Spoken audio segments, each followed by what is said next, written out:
Welcome to a series called The End of Times, where we're going through the book of Revelation verse by verse to see what it is we can expect to happen in the end times, or more importantly, what it is we should be doing in the end times. And as we've gone through this book, we've hit the chapter on the beast, where it gives a lot of great detail into the beast. And this particular episode, we're going to kind of read through everything we've gone through on this beast and just kind of discuss it piece by piece to try to pull it all together. And then we'll enter into the destruction of Babylon. So ultimately what's taken place here is we saw the seven bowls of justice. These are the seven plagues that complete the wrath of God. And once they were completed, all of a sudden John is taken up in the spirit by an angel. And it says this in 17. Then one of the seven angels who had the seven bowls came and talked with me, saying to me, "Come, I will show you the judgment of the great harlot who sits on many waters." And those many waters are many cultures and tribes and tongues. This is a nation made up of all peoples, with whom the kings of the earth committed fornication, and the inhabitants of the earth were made drunk with the wine of her fornication. Meaning the kings of the earth were made drunk on her porneia, her sexual immorality, her sex slave industry. This nation's pornography is just feeding the whole earth pornography. And this is just what the angel tells him about. He hadn't even seen anything yet. So he carried me away in the spirit into the wilderness, and I saw a woman sitting on a scarlet beast, which was full of the names of blasphemy, having 7 heads and 10 horns. And we determined that this woman, she's a harlot. She's the harlot of the earth. She has engaged in sexual porneia with everybody. It's gross sexual misconduct on a scale that's just unprecedented. And the 7 heads are 7 nations, and we're going to touch on that in a little bit. And the 10 horns are 10 kings who will then unite and give their authority to the beast. Let's keep going. The woman was arrayed in purple, scarlet, and adorned with gold, precious stones, and pearls. And those are the gluttonous spending. That's this nation of people, many tribes and tongues. They just spend and spend, constantly buying the nicest of everything. Having in her hand a golden cup full of the abominations and the filthiness of her fornication.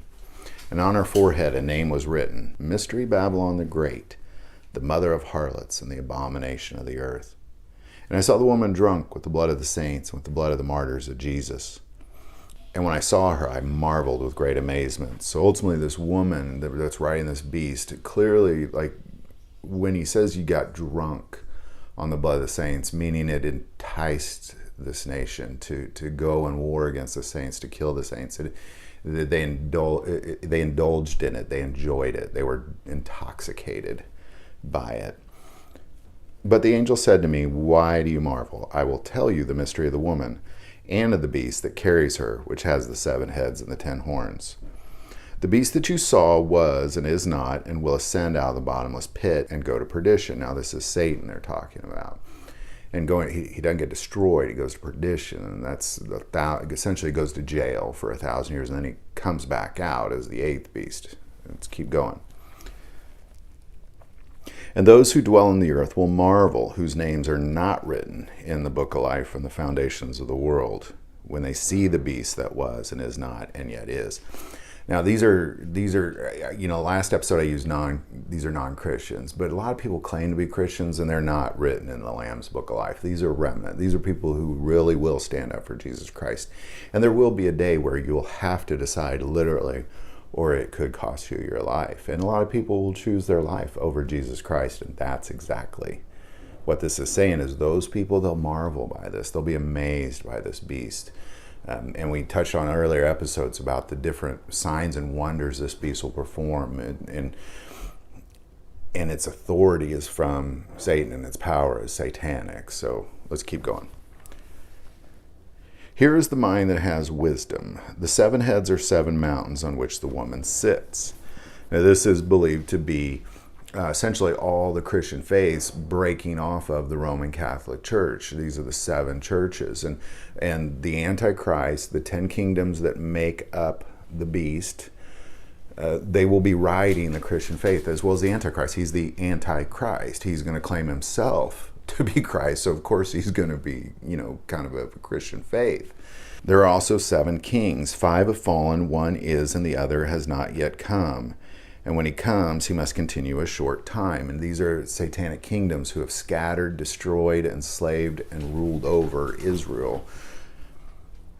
In John's day, the one that still is was Rome. So we would read this as 6 have fallen and 1 still is rising right now. Keep going. And the beast that was and is not is himself also the 8th and is of the 7 and is going to perdition. So here what we're looking at is we're looking at a beast, and it means so many things. And I've tried to say something, you can't say it means this one thing. This beast represents, it's got a woman, it's got a whore riding it who represents a nation, if not America, just like America, probably America. And, because of the sex slave industry, the pornography, the gluttonous spending, and, we'll get into the destruction of Babylon here shortly and in further episodes, and I think you're going to agree with me on this one as we look at a closer description of Babylon. And she's riding this beast, meaning she's in control of this beast, which has 7 heads, meaning in 7 moments in history, these were kingdoms, satanic kingdoms that ruled over Israel and destroyed them, scattered them, enslaved them, etc. The 10 horns are 10 kings of the 7th head, the last beast, that last of that satanic kingdom. Those 10 kings will all rule. It'll be a 10-king kingdom warring against the saints specifically. All right, so with that being said, and this 8th again, after the 1,000-year reign, there's the Gog-Magog war that will take place that we saw later in Revelation 18:9, or 18:10. And so that's why I said, well, he's of all 7 of these kingdoms, but he's also of the 8th. So they're talking about Satan here. This is a satanic thing. It's anti-Christ. So that's kind of, let's just wrap that up there. And we're going to kind of move forward and just keeping those things in mind. Let's move on now. And the 10 horns which you saw are 10 kings who have received no kingdom as yet, but they receive authority for 1 hour as king with the beast. So here you have 10 kings. They've been given an authority by Satan, and they're given their authority to this beast, this ultimate war machine empire that's really designed to kill Jesus and kill the saints. Let's keep going. These will make war with the Lamb, and the Lamb will overcome them. For he is Lord of lords and King of kings, and those who are with him are called chosen and faithful. Now this is a critical piece, because what a lot of people, they're really focused on who the Antichrist is, or they're really focused on who these countries are. But what this is all about, and I've tried to say that it's about a spiritual war between the Satan and 1/3 of the angels, and the horsemen and 2/3 of the remaining angels that are faithful to God. And we are victims in that. And there's these satanic kingdoms that are rising that are just trying to cancel out the woman Israel giving birth to Jesus and then his second coming. So this whole time from Genesis to the end, there's been this war going on, trying to stop, just like we saw in Revelation 12, this woman, Israel, giving birth to a son, Jesus, who will redeem all of mankind.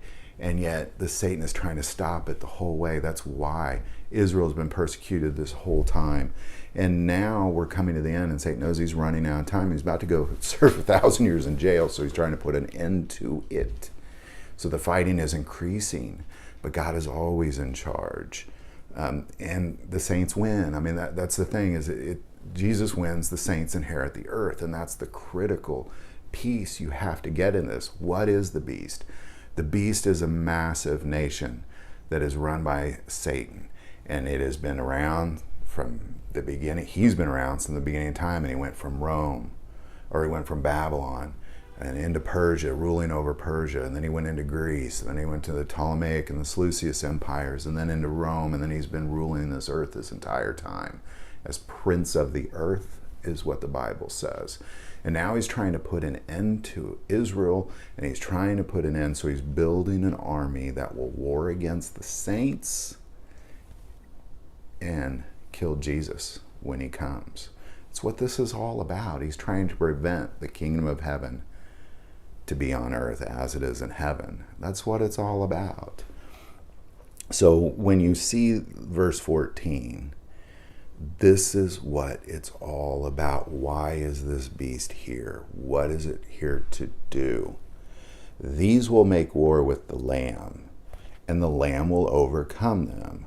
For he is Lord of lords and King of kings, and those who are with him are called chosen and faithful.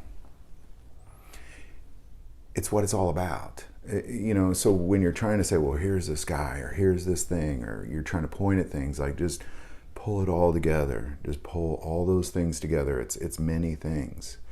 Ultimately, what this is, Satan, who has been trying to stop the kingdom of heaven on earth since the beginning, has been going from one kingdom to the next, trying to devour the woman Israel, trying to prevent the birth of Jesus Christ. And when he couldn't do that, now he's building an army.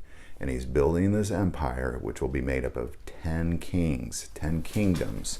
And they will give their authority to Satan. Because he helped build their empire. And now they're just handing it over to this beast. So now, knowing all that, let's pick this up again. Verse 7, but the angel said to me, why do you marvel? I will tell you the mystery of the woman and of the beast that carries her, which has the 7 heads and the 10 horns. The beast that you saw was and is not, and will ascend out of the bottomless pit and go to perdition. And those who dwell on the earth will marvel, whose names are not written in the book of life from the foundations of the world, when they see the beast that was and is not and yet is. Here is the mind which has wisdom. The 7 heads are 7 mountains on which the woman sits. There are also 7 kings. 5 have fallen, 1 is, and the other has not yet come. And when he comes, he must continue a short time. And the beast that was and is not is himself also the 8th, and is of the 7, and is going to perdition. And the 10 horns which you saw are 10 kings who have received no kingdom as yet, but they receive authority for 1 hour as king with the beast. These are of one mind, and they will give their power and authority to the beast.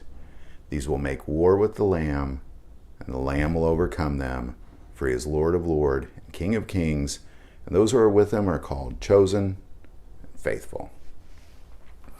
I believe myself and many of you to be chosen and faithful. This is good news. All of this is good news, because when you see this terrible beast rise, just know Jesus wins. We inherit the earth. It's a beautiful thing. So love to hear any thoughts on this. Again, I was trying to pull it all together. I can't recall how many episodes we've spent on just chapter 17, but I believe it's in the realm of about 15. So just trying today to pull it together. It's a very confusing thing. And again, just keep in mind, it's not one thing. It's a big thing. This beast is it's a satanic beast that's been around since the beginning. And here we are at the very end. But keep in mind, saints inherit the earth. Love to hear any thoughts you have on that. Put it in the comments below. If you like this video, click like and subscribe. Feel called to support this channel with Patreon. That link is also below.